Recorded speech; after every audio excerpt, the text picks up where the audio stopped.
猫猫出现皮肤疾病、拉肚子、软便，在梅雨季节的时候，我们应该如何去养猫猫？嗨，这里是发现喵食堂，我是露。今天真的超级开心，因为重庆终于有太阳了，没有听错，就是太阳。因为已经阴雨绵绵，不知道下了多长时间了。早上起来的时候它在下雨，晚上的时候它还在下雨，好不容易到下午的时候，你觉得好像有一阵太阳要出现了，然后你就哇塞要出太阳了，然后一阵乌云又来，接着又是下雨，真的就是每天不断的下雨，你会觉得就特别潮湿，特别的不舒服。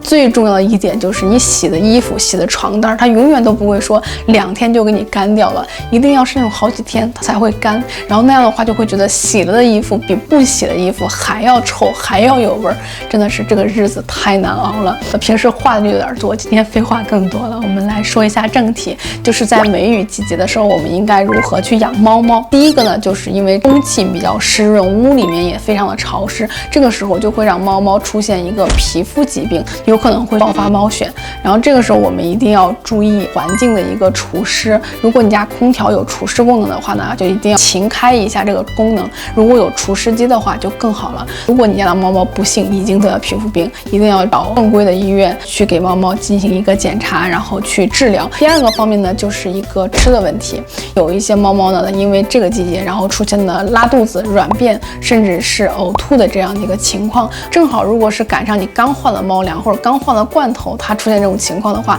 你就会觉得这个东西它有问题，我们家的猫不能够吃。但换回以前的东西以后，猫猫照样还是软便拉肚子。那这个问题呢，有可能就是因为空气它太潮湿，然后导致你的猫粮已经受潮，开始在霉变的一个过程，或者是滋生细菌。所以这个时候比较建议大家能够去买一个真空机以后，把它抽成小袋的，就这一小袋打开以后，可能就是1周的一个量。这样的话，你每次它吃到的话都是比较好的猫粮。像我们自己吃的米啊、豆啊这些东西，有可能在这个季节也会出现发霉，然后受潮的一个反应。然后这个时候我们也可以顺便把我们自己的这个口粮也给真空一下，这样的话会更加的好保存一些。我们需要注意的就是这个喂食的这个时间问题。像有一些家里面嘛，就吃猫粮呢，它就可能习惯了24小时都在猫猫的猫碗里放上猫粮，这种方式本身就是不太建议的。因为你的猫粮如果24小时都在猫碗里面，那空气非常的潮湿，猫粮就会受潮的速度就会加快。即便是不受潮的猫粮，你放在那个地方放1-2个小时，它也会滋生细菌嘛。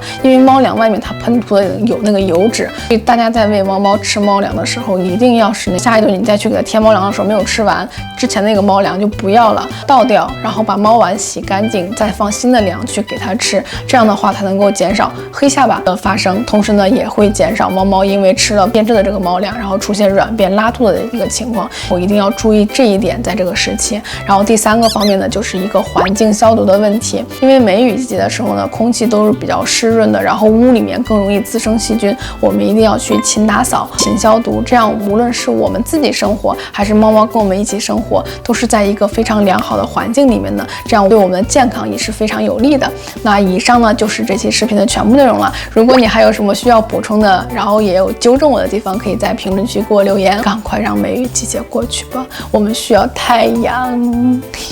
拜拜。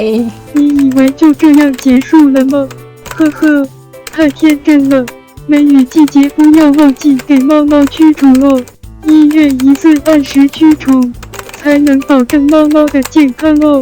好了，这次真的拜拜了。